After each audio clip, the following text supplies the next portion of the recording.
altered, mistranslated, and completely been misunderstood as we rounded the curve on the precession of the equinox. Modern views of our history account for many things, but completely dismiss many very important pieces in the puzzle. For example, the pyramids of Giza. There is no modern theory that accounts for how these could have been made. Individually, each block cannot be pulled even with 50 men pulling it, let alone drag it for hundreds of miles and then stack them on top of each other 450 feet in the air, in such a precise way that even modern technology can't achieve. Not to mention having it lined up precisely with both Orion's belt, a golden mean and Fibonacci spiral, and be a primary nodal point of every sacred site on the planet. And that's just one example. Our history is not what we think. Many things that we've been led to believe to be true simply is not. This has got to be the biggest. The field of archaeology recently saw some monumental discoveries that are rocking the foundation of what we think we know about ourselves. Many ancient cities such as Babylon, Erech, and Akkad that were written about in the Bible and other ancient texts were always thought to be myths because no one could prove they existed. Then, one of them was found. This led to finding another, and then another. Inside one of these cities, archaeologists found thousands of cylindrical clay tablets hidden deep within the earth under this ancient city. The tablets were completely covered in text, written in cuneiform, and tell an ancient story that spans back over hundreds of thousands of years on this planet, describing the history of the earth and the origins of the human race in great detail. Now, the first thing we all want to do is just say that they were making things up. They didn't know the history of Earth, and they were simply creating tales to explain where they came from. However, if this was true, how can we explain how they knew so many things about the universe that would seem impossible to know? Not only did the Dogons know all about the distant planets in the solar system, but so did the Sumerians. They described them all in great detail in these Sumerian records. They also knew about the precession of the equinox. That's a tough one for a historian to understand, because it takes over 2,000 years of continuous observation to actually learn that the Earth has a wobble. The Sumerians had this information from day one of their civilization. A man named Zacharias Sitchin spent a long time transcribing these texts and have put them all together in his books, but many others have also done the same, and the interpretations are always very similar. Not only that, but Thoth has also shared information about this with us, and his account matches the Sumerian records. Adamus and other channelings discuss it as well. If you see all of these records and sources, there is a huge connection between the stories. Now, this story spans back hundreds of thousands of years into our past. It talks about Tiamat and Nibiru, the Nephilim, seeding the human race, Adam and Eve, and the children of Lemuria. This portion of the story is really interesting, but not the most crucial to know. We're not going to be covering this at this time. We are, however, going to be picking up the story at the end of Lemuria, and discussing the events of Atlantis up to present day. What I'm going to tell you is a mix of what these records say, along with what Thoth has told us for some finer details. Please have your own experience while watching this. I'm not going to tell you that this is fact. I am simply saying, decide for yourself.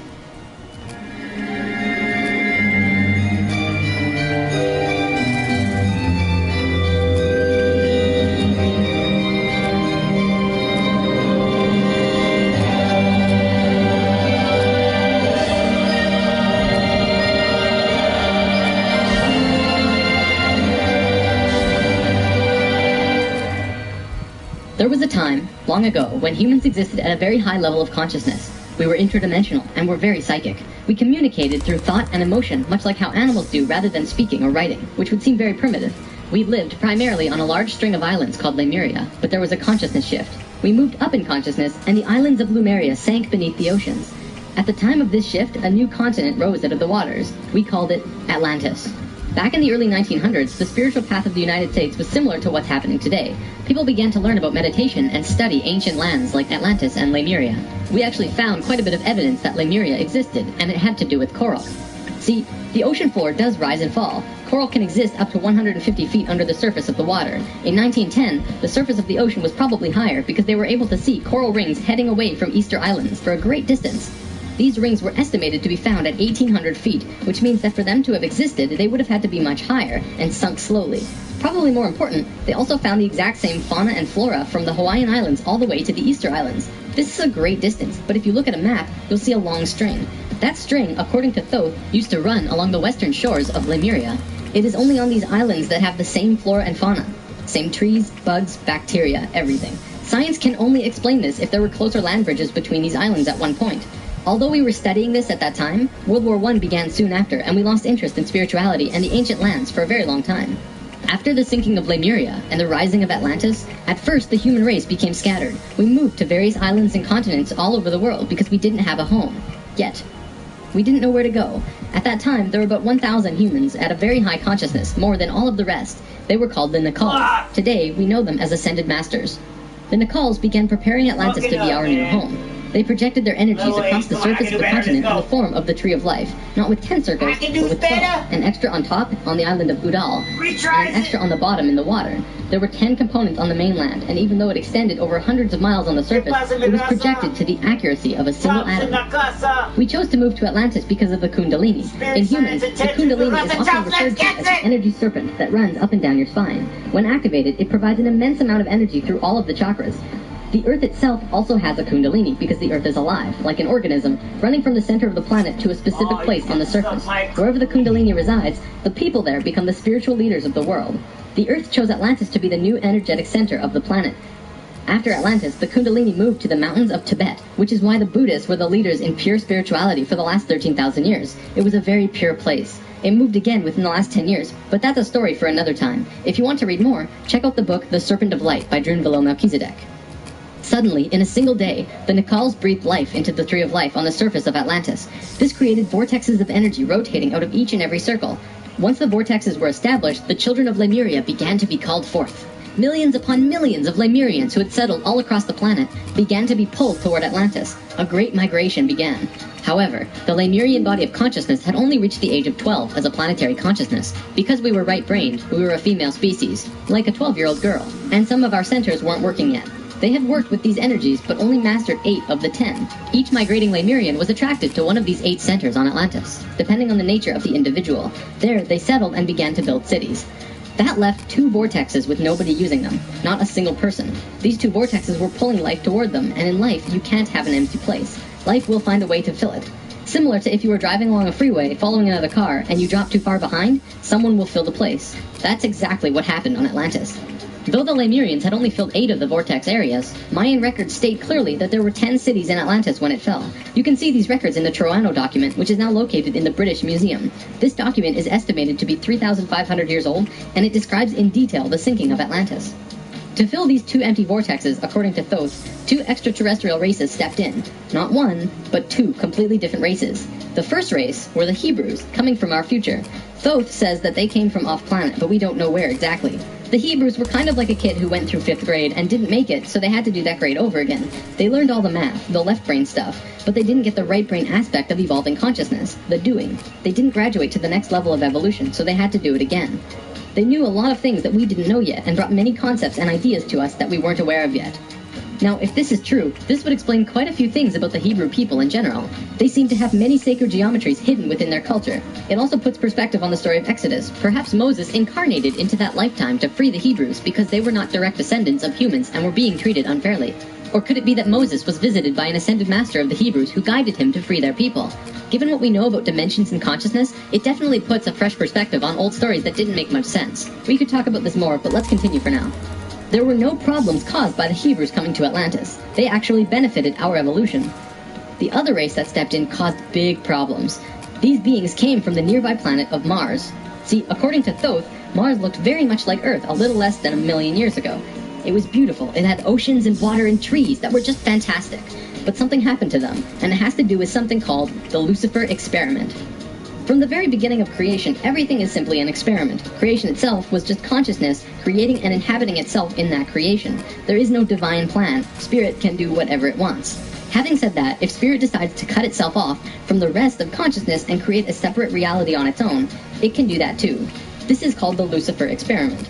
Because Spirit is God, it can do this. There is nothing wrong with that. We've kind of been led to believe that Lucifer is evil and the devil. This just isn't true. Lucifer is just another means of perceiving the reality.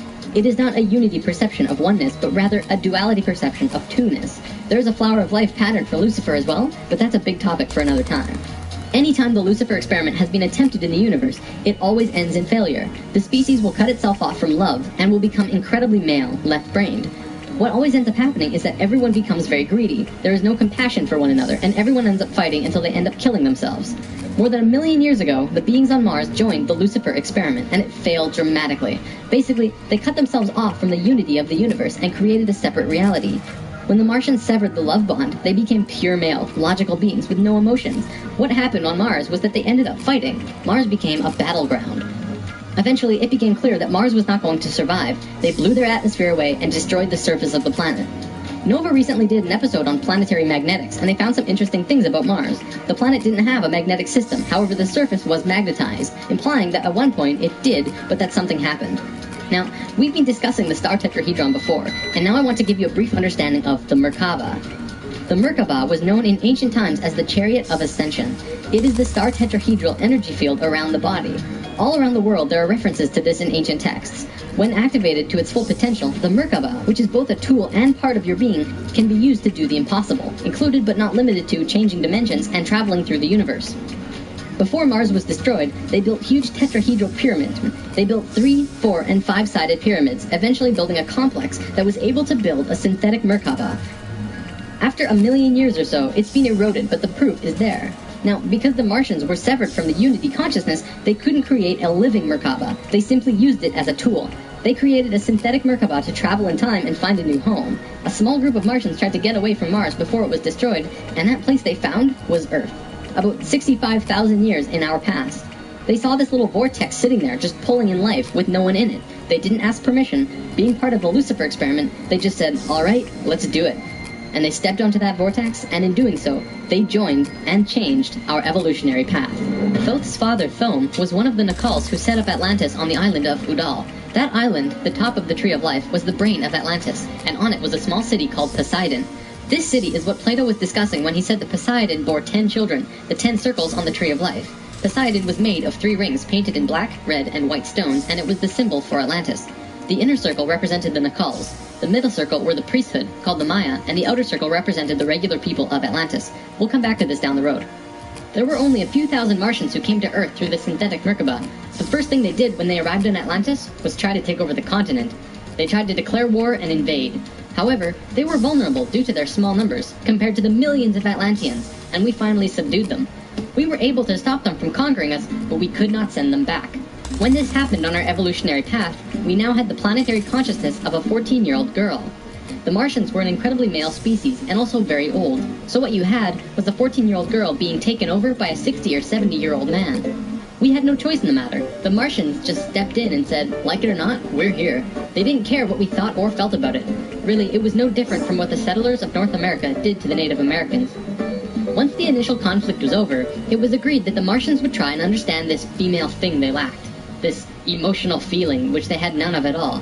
Things more or less settled for a while, but the Martians slowly began to implement their left-brain technologies, which the Atlanteans knew nothing about. One after the other, the Martians kept putting out these left-brain inventions, until the Atlanteans slowly began to see things through their left brain. We slowly began to become a male species. The Martians gained control, bit by bit, until eventually they had all of the power, as was their intention. The animosity between Atlanteans and the Martians never subsided, not even till the end of Atlantis. They hated each other. The Atlanteans were shoved down and treated like inferiors. It was like a marriage that the female component didn't like, but the male component didn't really care if she liked it or not. It remained this way for a very long time, until about 26,000 years ago, when the next phase slowly began. Before we continue, we have to talk about polar shifts. See, in the 1930s, Edgar Cayce was channeling information for a geologist when he stopped and he said, "There's something you should know. In the near future, the Earth's poles are going to shift." Cayce was a brilliant man with a very strong connection to higher dimensions, where he communicated with other beings for the human race. Ultimately, it was because of his channelings that the belief system called New Age was created. This is again just putting what he was doing into boxes of understanding, because no one else understood what he was doing at that time. Nevertheless, when Cayce talked, people listened. Geologists began exploring the possibility of a polar shift, and they found something remarkable. A string of major pieces of evidence came forth and lent tremendous weight to what Cayce was saying, and they have now changed the world's view on the subject. Scientists believed that if there was going to be a physical pole shift, there would also be a change in the magnetic poles. Through studying lava beds, geologists were able to see where the planetary magnetics were when the lava beds hardened at certain depths. They found that the earlier magnetic poles were not where they were now, but in Hawaii. The last shift that took place was 13,000 years ago, and we will get there in the story soon. They did another test and found that it had shifted again 26,000 years ago as well. Scientists also learned that polar shifts happen very quickly. In a single day, the magnetics would do a complete flip, or turn 90 degrees. There's that number again. And within 24 hours, the sun would be rising differently than it did the previous day. This shift has happened hundreds of times over the last 100 million years on Earth, but it's speeding up now and happening faster and faster. Now only 13,000 years between each shift. A whole new viewpoint is beginning to be understood. From space, would this not appear as a pulse? Now, there's a lot more to talk about with polar shifts, but I'm going to give you the basics. A scientist named Charles Hapgood was studying this at great detail because the leading theory behind what caused polar shifts was still underdeveloped at the time. He came up with a theory that demonstrated to be possible through various experiments. Through these experiments, they learned that the surface of the Earth, the crust, could slip over the main mass of the Earth, which continues its rotation as if nothing happened. The crust would rotate and spin out of control until eventually it settles again in a new location aligned with the new magnetics. During this time, there are massive earthquakes and tsunamis and devastations that rock the world. Doesn't that sound a bit like the destruction described in the Book of Revelations? Now, I don't want to freak anyone out. Besides Edgar Cayce's account, many other ancient prophecies, including Nostradamus and Mayan prophecies, have talked about polar shifts in one way or another. And modern science is becoming increasingly aware that there is going to be a polar shift in our near future, which is lining up with our consciousness shift, though they don't take that aspect into account. It's funny actually, a while back, NOVA did 2 reports on polar shifts, and both times NASA shut them down. Then recently, NOVA released a new video called Earth's Magnetic Storm. That video shows all of the evidence for pole shifts without actually using the words pole shift. It's almost as if a specific company doesn't want us knowing about this and the evidence that's been brought forth. Polar shifts are directly related to the magnetics of the planet as well. Planetary magnetics are supposed to look like this, but the reality is much different. Our magnetics have been weakening over the last 500 years or so, and today, they look a little more like this. It was the magnetics becoming more and more warped that's causing many of the problems we've seen in the last 20 years. Birds follow the magnetics of the planet to migrate, and they've been ending up in places they shouldn't be. Whales were continually beaching themselves in the 90s because they followed these magnetics, which led them to land where there should have been water. As for humans, you know how on the night of the full moon there are more rapes, murders, and violent crimes than any other night of the lunar cycle? Well, the moon affects the magnetics of the Earth, slightly. But the magnetics are so warped right now, it's affecting how we think and act as a planet. Our collapse of social structure is related to the geomagnetics of the Earth. Or perhaps it's the other way around. There's one other thing that we need to discuss about polar shifts. They always line up with a consciousness shift. They are interrelated.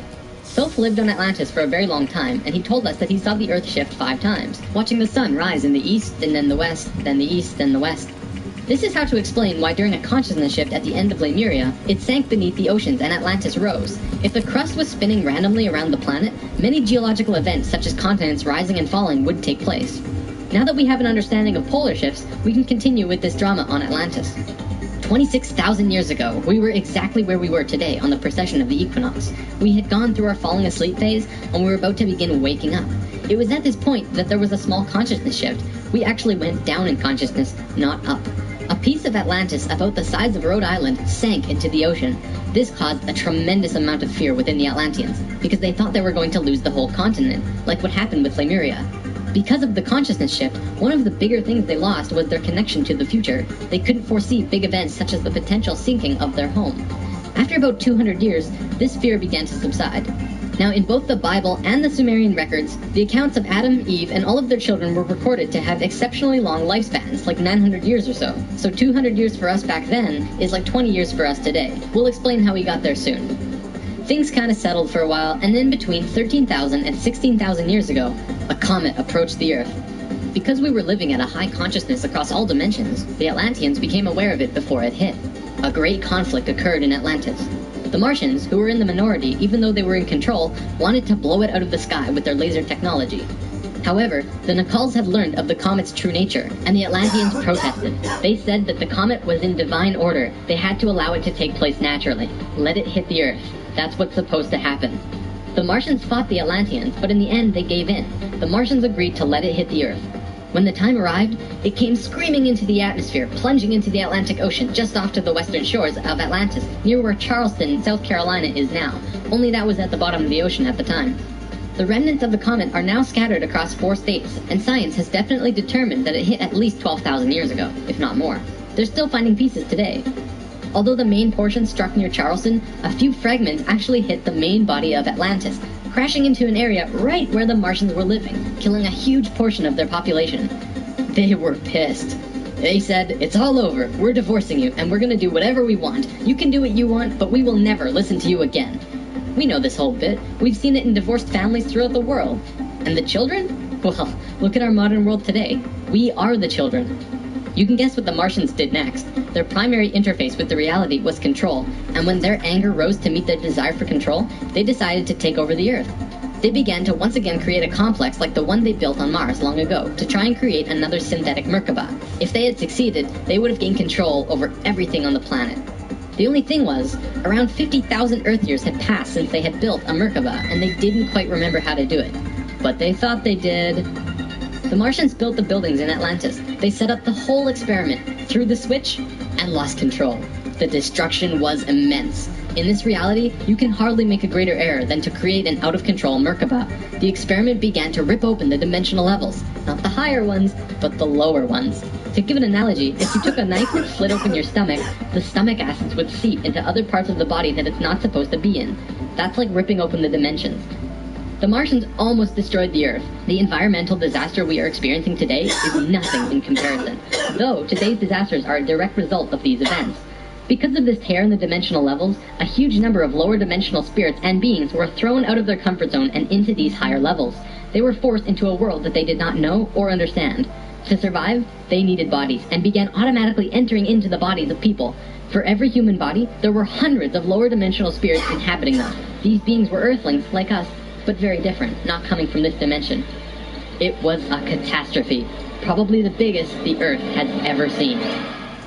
The reason the Nicals were special wasn't just because of their incredibly high consciousness, making them like guides of Atlantis. They also had achieved what today we call immortality. Let's just say they figured out a way to keep their body healthy and young for as long as they chose, and could choose to pass on whenever they desired it. When reincarnating, they do not suffer the great memory loss that we do when we incarnate. They did it through their expanded consciousness and tantric interdimensional sex meditations. This is how Thoth was a priest king of Atlantis for thousands of years and stayed on Earth until 15 years ago when he gave all of his memories and understanding about sacred geometry to a man named Drunvalo Melchizedek. The Merkaba is formed out of 3 star tetrahedrons overlaid on top of each other. 2 of them are counter-rotating and the third is stationary. When the Merkaba is formed with the unity consciousness, it is formed internally with love. When it is formed externally through the Lucifer experiment, it does not have that love, and can become unstable very quickly. The Martians' attempt at controlling the world took place on one of the small islands in the west of Atlantis. This place today is known as the Bermuda Triangle. It's a triangle because the top of the stationary tetrahedron of the Merkaba is actually sticking out of the water there, which causes a huge electromagnetic imbalance in that area. Many planes and boats have reported to have gone missing there. They just vanished without a trace. The imbalance is multidimensional, and in many cases these ships and planes have been sucked into different dimensions, never to be seen again. That Merkaba is still there on the seafloor today, but from what I know, it's going to be corrected soon. The Nicals did their best to save Atlantis. They sent most of the lower dimensional beings back, at least as many as they could, and sealed up the dimensional tear. Despite this, the situation got really bad, really fast. All of the economic systems collapsed. Financial, social, and all concepts of how life ought to be completely broke down. Everyone on Atlantis began getting sick with weird diseases, and the entire continent went into a state of survival. Life was no longer about living. It became about surviving until tomorrow. It was a literal hell on Earth. The Nicals had no idea what to do. They were children compared to the events that had been thrust upon them. So, they prayed. They prayed to the highest levels of conscious life in the universe, asking for help from anyone who could hear them. The problem was reviewed on many high levels of life, who I am drawing as the Justice League because the 11th and 12th dimensions are completely incomprehensible to us in our current state. What they told us was this: we were going to fall. We were going to hit rock bottom, level 1, the lowest place we possibly could be in the universe and still survive. Also, we were changing polarity. We were no longer a female species, so we were starting from square one as a male species. And finally, and this was the shocker, we would only have 13,000 years to return to Christ consciousness. Normally, it takes hundreds of thousands of years for a species to get to Christ consciousness. We had to do it in a fraction of the time. If we didn't, we would not survive. This has never happened before in the universe, ever. Thoth, who was the priest king of Atlantis at the time, learned that they would have to perform this experiment on themselves. They received instructions from the highest levels of life and they went on their way. Thoth proceeded with a being named Ra and Aragat, who were previous kings of Atlantis, and began the experiment. To understand what they did, we have to talk about consciousness grids. A planetary grid is an etheric crystalline structure that envelops the planet and holds the consciousness of any one species of life. This grid does have an electromagnetic component associated with the third dimension, but it also has a component for every dimension as well. These grids are geometric, of course, and science will eventually discover that there is a grid for every species in the world. Each of these grids have their own geometry and are unique. There's not another one like it, just as the species itself are unique. These grids give off light as well, and from space they can be seen as the source of the bluish glow around the Earth. What Thoth and friends had to do was create a synthetic Christ consciousness grid, allowing humans to ascend to Christ consciousness in a very short time. But first, let's talk about the science behind the grid. Perhaps you've heard of the 100th monkey experiment. Over a span of 30 years, scientists were researching a species of monkey called Macaca fuscata on an island in Japan. They were providing the monkeys with sweet potatoes by dropping them in the sand. The monkeys liked sweet potatoes, but they didn't like the sand and dirt so much. A few monkey children figured out that they could wash their sweet potatoes, and some of them taught the technique to their parents. Only a few of the adult monkeys did this, though. This went on for some time, until one day, the monkeys who actually knew the technique hit critical mass. And bingo!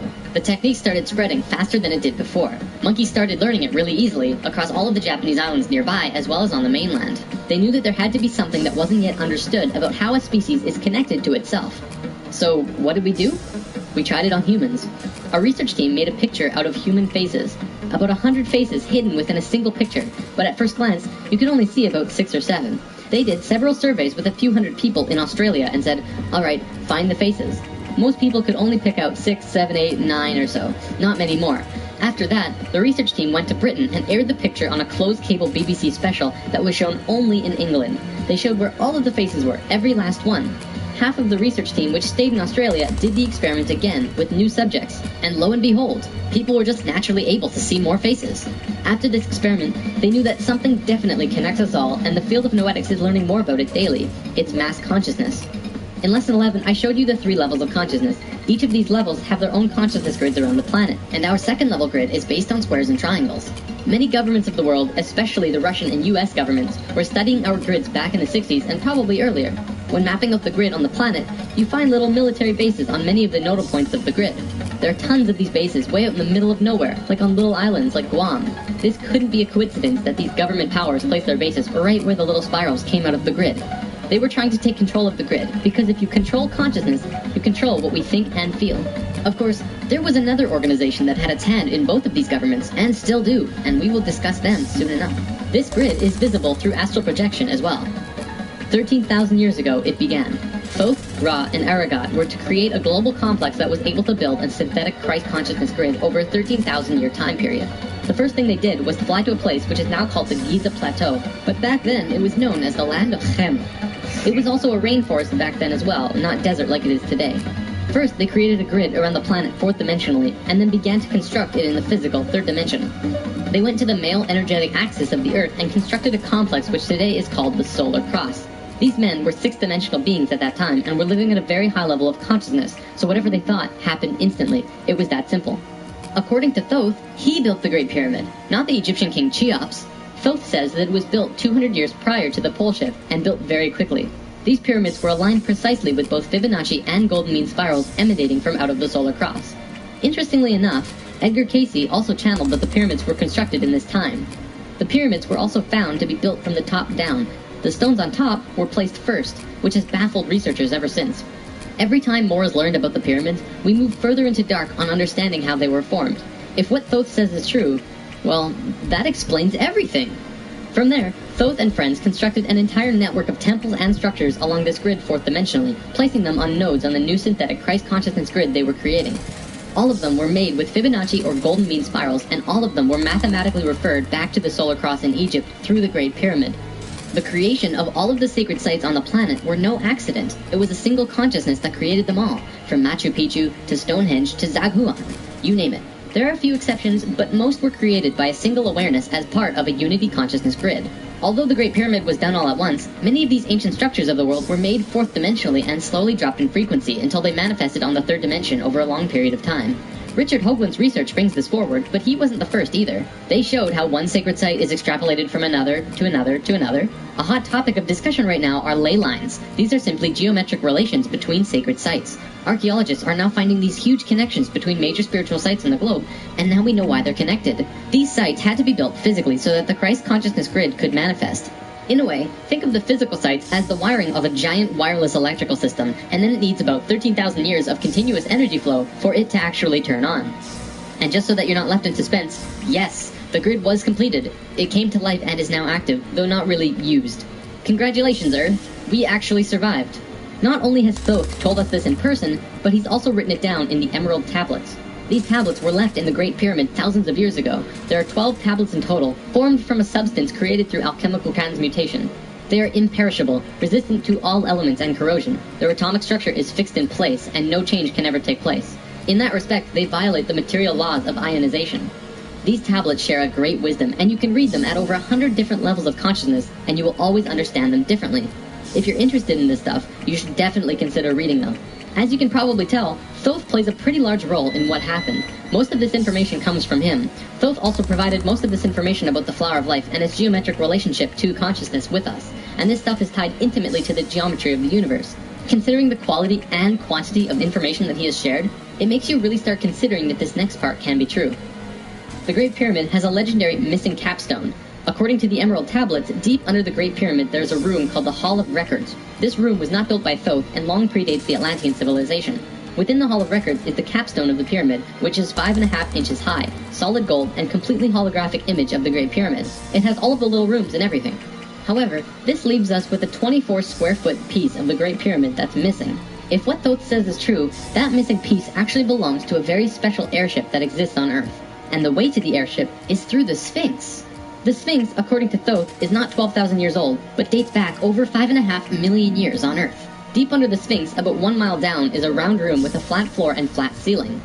Inside this room is the oldest synthetic object on Earth. The object is about 2 city blocks in size. It's round like a disc and has a flat bottom and top.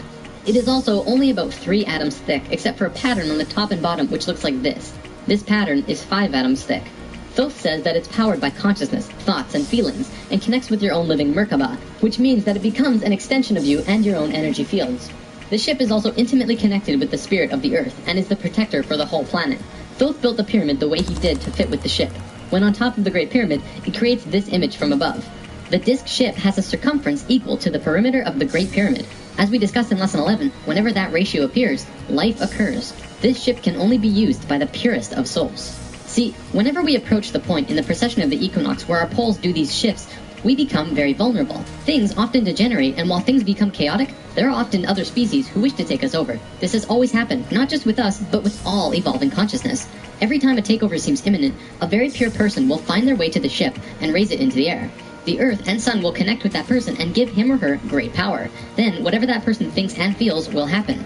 And think about it, if consciousness is the primary core component of the entire planet, does it not make sense that it would have its own defense mechanism? This defense is an airship that plugs into the Earth and the Sun, allowing the Earth to have protection. Our takeover event actually already happened, the same year the Christ grid was activated.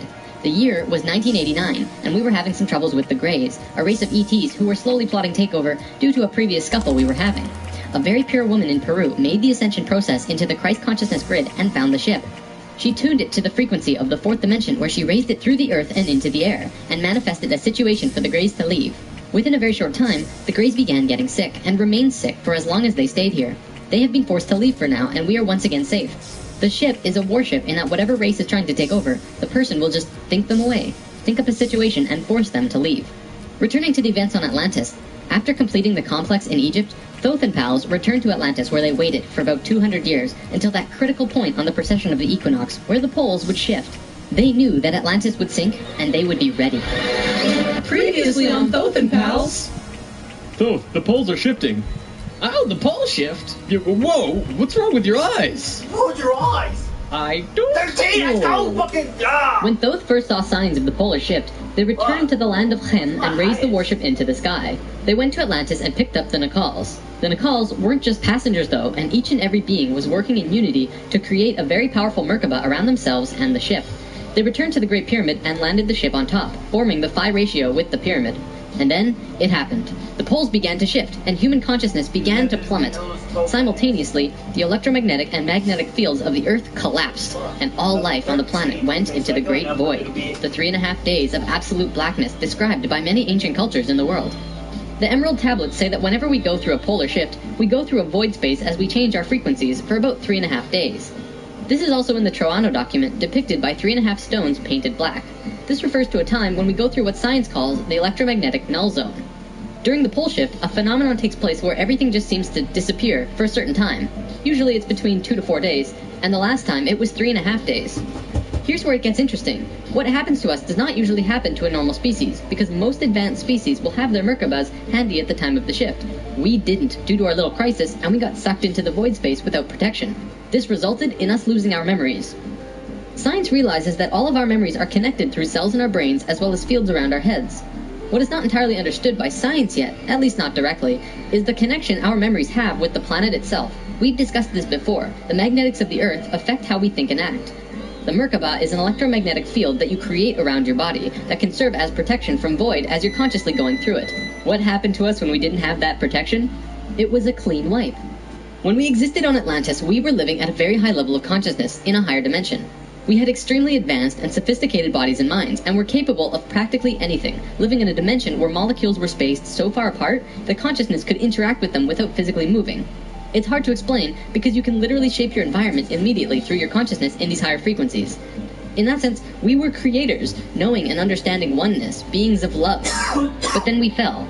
We dropped back down to this place called the third dimension. We also fell in consciousness back to zero. We forgot how to use the pineal gland, and it slowly shrunk to the size it is now, like a raisin, where it's supposed to be eyeball size. When this happened, we forgot how to breathe source energy into our bodies, and our lifespans went kaput. Eventually, we went from 900 years to what it is today.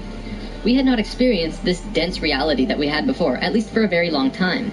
We were kind of like a supercomputer that gets completely wiped, no operating system or anything. We had these advanced physical bodies, but we didn't know how to use them. This is why today we are so physically advanced compared to pretty much all the other animals in this third dimension. For a time, the survivors of the Atlantean fall, and there were a few, were literally hairy barbarians. We even had to rediscover fire. The reason we're having such a hard time finding evidence of Atlantis is because for the most part, the events of Atlantis took place on a much higher dimension than our physical Earth exists on right now. Everything I've drawn of Atlantis can't be taken as that's what it looked like, because it didn't. This landmass did physically exist, but the Atlanteans were not inhabiting that dimension of its existence. If the warship hadn't been protected by the Merkaba, the Nicals would have lost their memories. They retained their memories when the Earth came out of the void and began their work once more. Thoth and 1/3 of the Nicals went to the Island of the Sun in Bolivia. Aragot and 1/3 went to Tibet, and Ra and the remaining third went to Egypt, where they waited. Now, we're going to begin bridging the gaps between this story and our current history. In between the fall of Atlantis and the dawn of our first civilizations, who were the Egyptians and the Sumerians, there was a 6,500-year gap between them. What was happening to us in that time? We have to look at this precession chart again. This is where we fell in consciousness, point C, and this was our falling asleep phase too. Thoth, Ra, and the Ascended Masters were waiting until point D. They had to wait for humans to just evolve themselves over a 6,500-year time period until they were advanced enough to actually receive this new information that they were going to provide. Sometime in here was when the flood of Noah occurred. Because of the pole shift, the Earth went through an ice age. This is scientific fact. When the ice melted, it would have caused massive flooding. DNA is the physical manifestation of who you are. It is your soul's physical aspect. What we are seeing in DNA is changes in the codons. There's 64 possible codons in DNA, and humans only have about 22 or so. What we're finding is that there are 6 more codons being activated within these children, and they are choosing 2 of the 6. These kids are what we call indigo and crystal children, and probably the super psychics as well. Now, this is a chromosome. Basically, what this is lots and lots of DNA wrapped into this weird H-like shape. This is located in every cell and is part of your body of consciousness. What Thoth tells us is that every level of consciousness seen here not only has its own consciousness grid, but its chromosome change as well. The second level, where we are now, has 44 and 2 chromosomes. To any scientist, this is basic biology. The first level, however, has 42 and 2, and this third level has 46 and 2.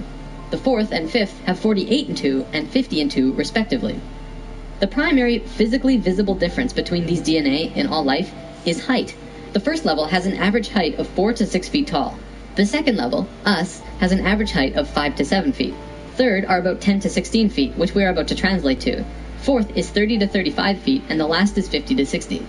You may remember a being named Metatron, the Hebrew archangel who is the perfection of what humanity is to become. He was 55 feet tall, that guy. The last 2 heights are far in the distant future for us, though. This is a place in Egypt today called Abu Simbel. The first thing you notice is that these statues are huge, but with the information about the DNA, this paints a different picture. These beings would be in the 60-foot range if they were to stand.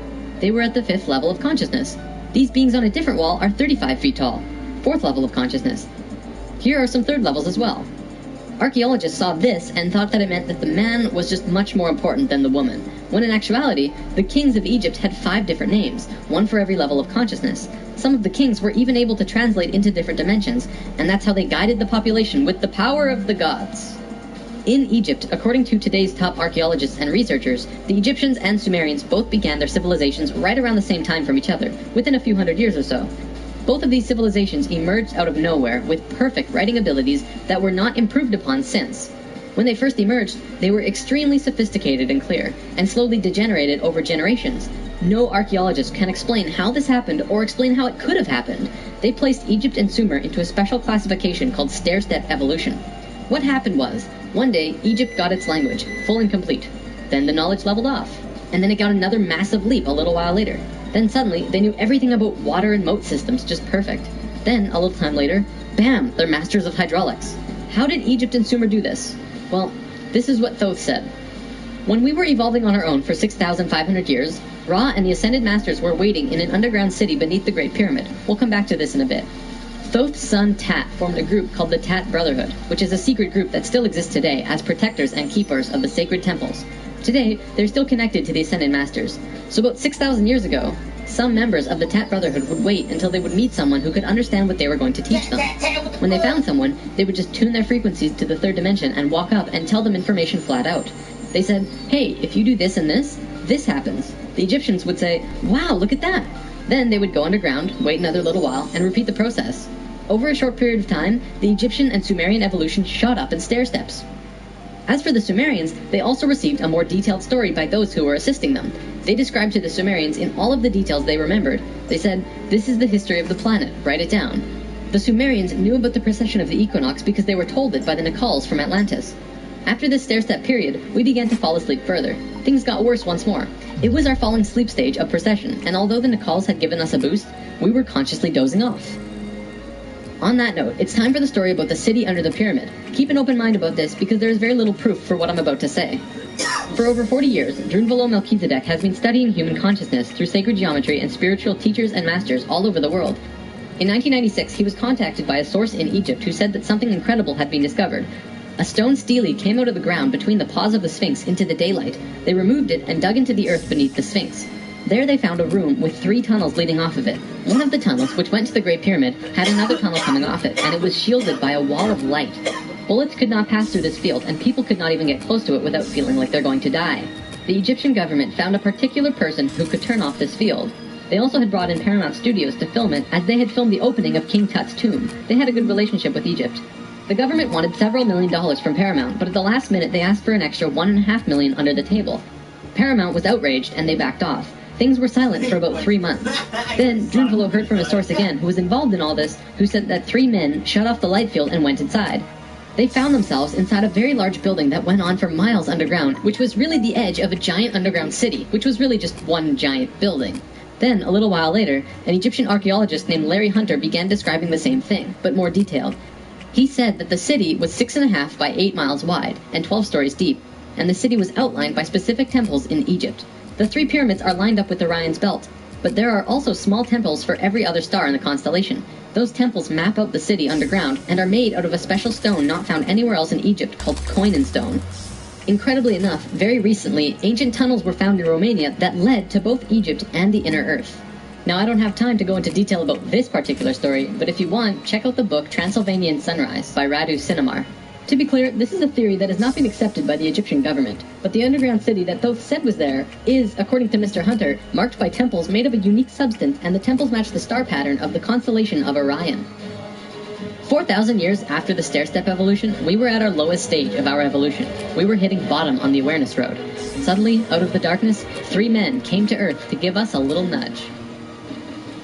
Everything in ancient Egypt was synthetic. They had this entire civilization based around achieving heightened stage of consciousness, but they had to do it through tools.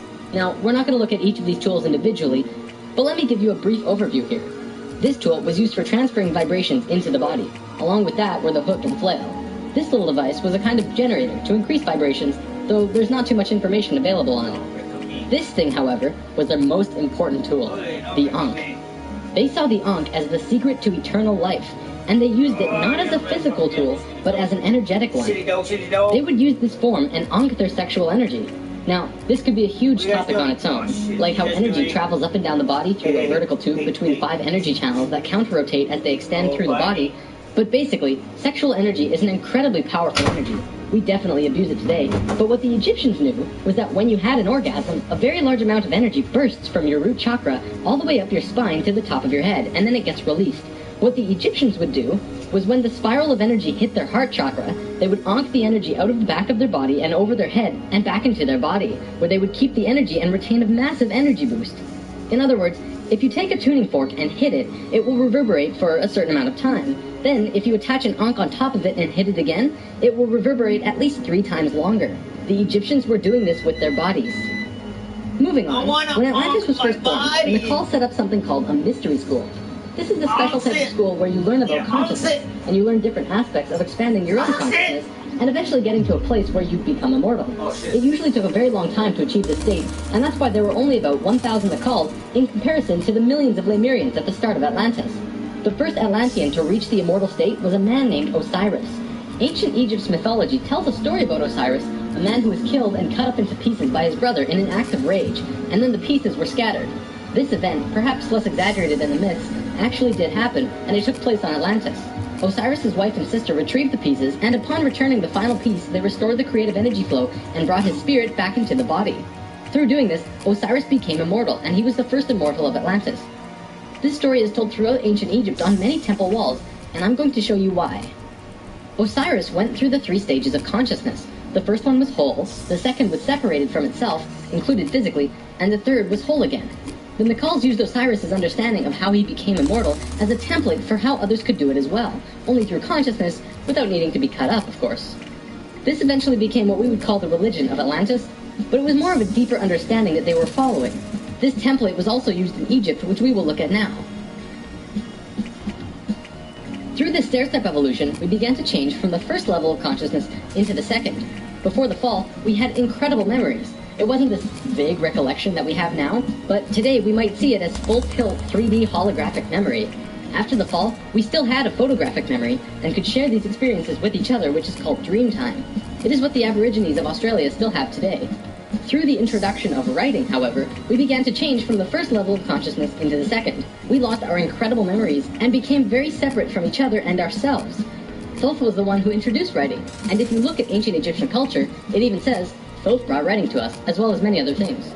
Now that we were in the second level, over time, things began to change, and a very serious problem developed, which if it hadn't been solved, it would have caused a major catastrophe in our own near future. Basically, in Egypt, the Ascended Masters had used Osiris's genetic coding of changing chromosomes to show others the path of ascension. They developed a system of 42 and 2 gods, with a lowercase g. They were actually called Neters. Most will recognize this one. His name was Anubis. There were 42 and 2 Neters who were representative of human chromosomes. Each one of them showed a specific pathway of life or human experience, and people would follow these understandings to learn more about their life or their own reality. The problem developed when both Upper Egypt and Lower Egypt became more separated from themselves, and the meanings of these Neters were lost. Over time, the drawings of these Neters changed, and the meanings changed with them. People had no idea what they meant. Then it got worse, when the Egyptian king Menes merged Upper Egypt and Lower Egypt into a unified country. Menes also merged the belief systems, so now you had 88 gods that people were fighting over to decide who was really God. This was an issue, because now they had people not knowing what to believe, completely lost, separated from their understanding of their own divinity and God. Things became separated further, people fought over which gods were really gods. Today, we look back and say, wow, they thought there were so many gods, when really, this wasn't the case at all. Even with the help from the Tat Brotherhood, we just couldn't get it right. There was one short period of Egyptian culture that most historians don't really understand. As it's written in ancient texts and hieroglyphs, for 17.5 years there was a bizarre new ruler that completely changed how Egypt was run, and his name was Akhenaten. Before him, there were only kings. Akhenaten was the first pharaoh, which meant that which you will become. He was also, believe it or not, 15 to 16 feet tall, at least that's how he was always depicted, and had an elongated skull. Both of these aspects are related to Christ consciousness. Akhenaten abolished all previous understandings of God and tried to instill a one-God understanding in everyone. After 17 years, the majority of Egyptians revolted and Akhenaten was killed, soon to be replaced by someone else, returning to the old system. What actually happened? To correct the problem, Thoth got the help from Ai and Tia, who were the first immortals from Lemuria, and got them to mate interdimensionally to conceive a Christ consciousness being. Thoth said that he worked with the previous kings of Egypt to help achieve this, and Egyptologists find that Akhenaten came completely out of nowhere. It took some time, and there was a transitional period involving Amenhotep III, but soon Akhenaten was on the throne. Akhenaten used his time to bring Egypt back to a simple religion where there was one God, one reality. He used imagery of a sun disk to represent this. the priests in Egypt didn't like that because the religious beliefs were centered on the priests. Then he comes along and says, you don't need priests, God is within you, and you can access God from within your own selves. Well, they didn't like that. He also pulled the military back and said, don't attack unless someone else attacks first. The military didn't like him either. Plus, the people generally didn't like him because they enjoyed worshipping their many gods. Eventually, they disposed of him. After all that, what did Akhenaten do that evidently saved humankind? Well, he developed a mystery school, with the intention of showing a small group of humans a way to ascend into the immortal state. Usually, it took hundreds of years to reach the level of immortality, and Akhenaten had 17 years to produce results. This was a very close call, but he did it. He actually showed 300 individuals the path to immortality in this short time. So after the general population disposed of Akhenaten, these 300 immortals would go beyond Egypt. Thoth wrote in the Emerald Tablets that after ancient Egypt ended, he brought a man named Pythagoras into the Great Pyramid and taught him the geometry of the universe. That man then went on to found Greece, which was originally built upon schools for teaching geometry and the Platonic solids and all of that stuff. Thoth lived a lifetime here as well, where he was known as Hermes Trismegistus. Akhenaten's immortals became a group called the Essene Brotherhood. They first migrated to a place called Masada in Israel. Even today, Masada is known as the capital of the Essene Brotherhood. Now get this. In this brotherhood, there were two people in particular, a man and a woman. You might have heard of them. Mary and Joseph? See, it was part of the Ascended Master's plan that they would bring in a being who would show the pathway to Christ consciousness. He would come to Earth as a second-level being, a regular Joe, and achieve Christ consciousness through the course of his life. Then, the ascension process, the transitional experience from the second to third level, would go into the consciousness grid that was still being formed. He was able to transition because he was originally from these higher levels. That man is known today as Jesus, although his name at that time was Yahshua ben Hur. If Yahshua had not shown up, we would not have had that ascension experience available to us today. None of us would be aware that these higher levels of understanding even existed, and we would destroy ourselves. According to what Thoth said, Mary and Joseph mated interdimensionally. Mary could have been a virgin, physically, but she mated with Joseph in a way that would allow a soul from a higher reality to come down to Earth and have a human experience. Usually, this is impossible to do otherwise. Through Yahshua's work, he came here just like us, a total human being, but he went through these three important stages: final death, resurrection, and ascension, and gave us these experiences so that we could access them down the road. Now, as we all know, the story of Jesus has a missing piece. He was a child, disappeared for some time, and then showed up again when he was 30. In a book called The 18 Absent Years of Jesus Christ, the leading theories about where he went was actually out east to either the Himalayan or Tibetan mountains, where he became an enlightened guru. He brought his teachings back to the world after that. If you remember from part 1, the Kundalini of the planet was residing in Tibet at that time. They were very spiritually adept people living there, and remain so today. Now, on the topic of Christ, there's something else I'd like to bring up: the Lord's Prayer. Today, we know this as the only prayer that Jesus taught, but did you know it's actually a geometric prayer meditation? A man named Bodhi McCoy spent over 20 years working with this prayer and analyzing it with sacred geometry, and has discovered some incredible synchronicities. In his book, Live the Promise, he explains how the original prayer, not the extended version mind you, has 7 segments or thoughts, which align perfectly with the 7 chakras as well as the 7 original branches of yoga. Bodhi teaches how to do this prayer meditation, as well as meditations him and his wife have developed based on the Lord's Prayer, called heart dances. It's really quite incredible to see how it all works with the pure geometries of the universe. If you wish to learn more, check out livethepromise.net.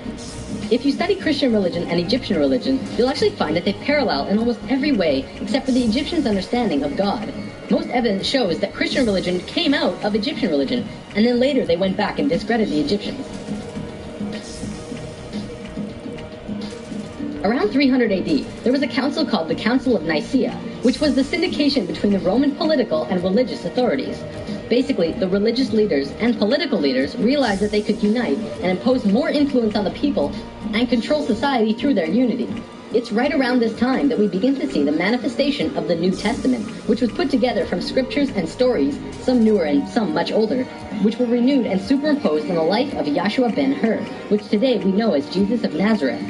The term Christ actually stems back from much before the Bible. It comes from the word Christala, which is a word that derives from the original 7 core audible sounds of creation. When the creation of the universe occurred, the original tones were Ka, Ra, Ya, Sa, Ta, Ha, La.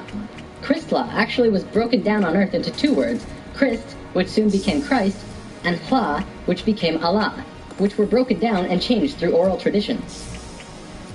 The symbol for Atlantis was 3 rings inside of the other. The inside were the Nakals, the middle ring were called Maya, and the outer ring were the Atlanteans. The Mayas' job was communicating the messages from the inner circle out to the regular people of Atlantis. When Atlantis sank, the Maya took their knowledge, a crystal skull with memories of Atlantis, and their calendar, and went out to what today is called the Yucatan Peninsula, birthplace of the Mayan civilization. Their calendar is the most advanced, detailed calendar on the planet, and it has its roots in Atlantis. Shit! Oh, fucking level 13. God Over the damn last it. few hundred years, a group of people have slowly monopolized the entire world into what it is now. Today, there are 13 families that are among the richest families in the world. They have their hand in next to every organization and government and control over 95% of the money. They control our modern world from the very tippy top.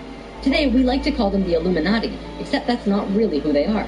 The word Illuminati means enlightened ones, which was established long ago as a secret society that was focused around expanding knowledge through scientific and spiritual understandings. Secret societies were not originally bad, but rather consisted of those who just kind of got it. They understood information that the average person at that time would not accept and demonize. These societies had to be kept a secret because of the control that the church had and refuted against what they wanted to explore. This is where Freemasonry originally comes from. If you do the research on the time periods, what probably happened was that the church, who had the majority of the control at the time, probably infiltrated some of these organizations to make sure that they were not creating plans to expose information and destroy the world order that they had created. This led to the church exposing some of the societies as devil worship and blasphemous, and fear of these groups rose. Over time, many secret societies branched off by those who were corrupt or previously infiltrated by the church, and gained more control through the church and large organizations that were being established. Today, there exist 13 families around the world who pretty much own the world, with over 95% of the money and a lust for greed, power, and control. More and more information has become present lately that many of these families may have DNA that is different than the rest of the human population. It is speculated that they share DNA that was passed down from the Martian race or other species races.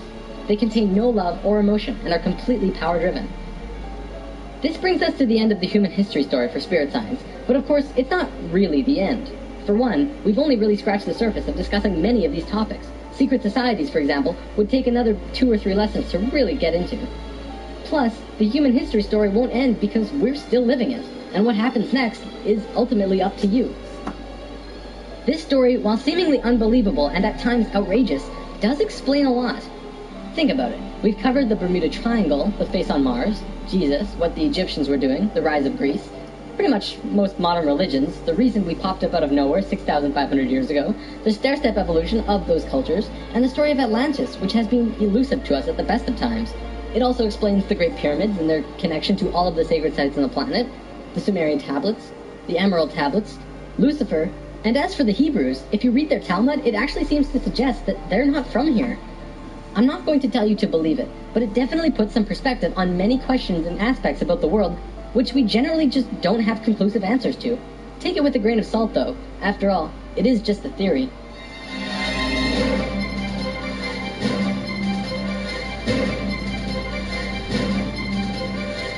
Yeah! Alright, that's it for movie time. Hope you guys enjoyed the movie. Spirit Science 12. They have a bunch of other movies that are kind of talk into even more depth. What the fuck? Talk in depth even more about this stuff. So check them out. Spirit Science. As always, Raza Chaps!